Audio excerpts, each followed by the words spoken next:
ಇದು ರಾಜ್ಯೋದಯ ವಾಹಿನಿಯ ಸುದ್ದಿಗೆ ಸಿಕ್ಕ ಜಯ.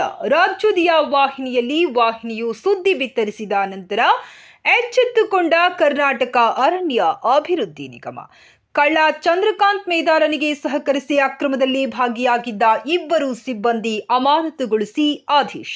ಬೆಳಗಾವಿ ಜಿಲ್ಲೆ ಖಾನಾಪುರ ತಾಲೂಕಿನ ಗಣೇಬೈಲ್ ಹತ್ತರಗುಂಜಿ ನೆಡುತೋಪಿನಲ್ಲಿ ನಡೆದ ಅಕ್ರಮದ ಬಗ್ಗೆ ರಾಜ್ಯೋದಯ ವಾಹಿನಿಯು ಸುದ್ದಿಯನ್ನ ವರದಿ ಪ್ರಸಾರ ಮಾಡಿತ್ತು. ಅರಣ್ಯ ನಾಶಕ್ಕೆ ಅಧಿಕಾರಿಗಳು ಸಾಥ್ ಕೊಡುತ್ತಿರುವ ಬಗ್ಗೆ ಸಾಕ್ಷಿ ಸಮೇತ ಸುದ್ದಿ ಪ್ರಸಾರ ಮಾಡಿದ್ದ ರಾಜ್ಯೋದಯ ಸುದ್ದಿವಾಹಿನಿ ಸುದ್ದಿ ಗಂಭೀರವಾಗಿ ಪರಿಗಣಿಸಿ ಇಬ್ಬರು ಸಿಬ್ಬಂದಿಗಳನ್ನ ಅಮಾನತುಗೊಳಿಸಿ ಆದೇಶ ಹೊರಡಿಸಿದ ಇಲಾಖೆ. ಎಂಬಿ ಮಾಹಿಕರ್ ಅರಣ್ಯ ರಕ್ಷಕ ಮತ್ತು ಬಿಐ ಪಾಟೀಲ್ ವೀಕ್ಷಕ ಇಬ್ಬರನ್ನು ಅಮಾನತುಗೊಳಿಸಿ ಆದೇಶ ಹೊರಡಿಸಿರುವ ನಿರ್ದೇಶಕರು. ವರದಿ ಖಾನಾಪುರ್, ವರದಿಗಾರ ನಾಗಪ್ಪ ಡುಮ್ಮಳ್ಳಿ.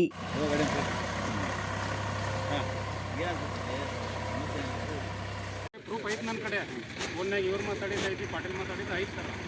ನಾ ಅದ್ರಾಗ ಐತೀನಿ ಇಲ್ಲ ನಿಮ್ಗೆ ಗೊತ್ತಾಯ್ತು. ಆಯ್ತು, ನಾನು ಪರ್ಚೇಸ್ ಮಾಡ್ತಿದ್ದೀನಿ. ನಂಬರ್ 1 ಗಾಡಿ ತರಿಸಿದ್ವಿ ಎಲ್ಲ ಜನ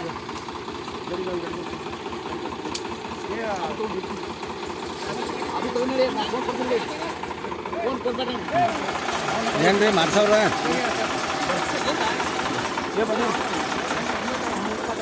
ಗಾಡಿ ಗಾಡಿ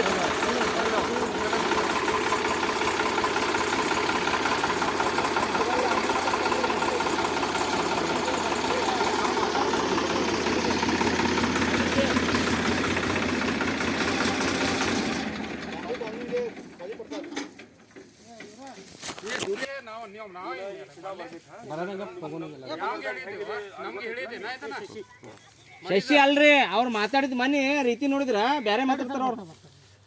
ಒಂದು ಸೆಕೆಂಡ್ ಹಗ್ಗ ಕಟ್ನಿ ಹೇಳ್ತೇನೆ. ಹಗ್ಗ ಕಟ್ ನಾವು ಹೆಚ್ಚು ಅಲ್ಲಿ ಏನು ಮಾತಾಡ್ಬೇಕಲ್ಲಿ ಆಫೀಸ್ನಾಗ ಮಾತಾಡೋದು. ಇಲ್ಲಿ ಏನು ಮಾತಾಡ್ದಂಗ ನಾವು ಹೇಳಿದಷ್ಟೇ ಕೇಳ್ಬೇಕಷ್ಟೇ. ಗಾಡಿ ತಗೋರಿ ಆಫೀಸ್ ಬಂದ್ರಿ ಪಟ್ ಪಟ್. ನಾ ಏನು ಹೇಳ್ರಿ ನೀವು ನಿಮಗೆ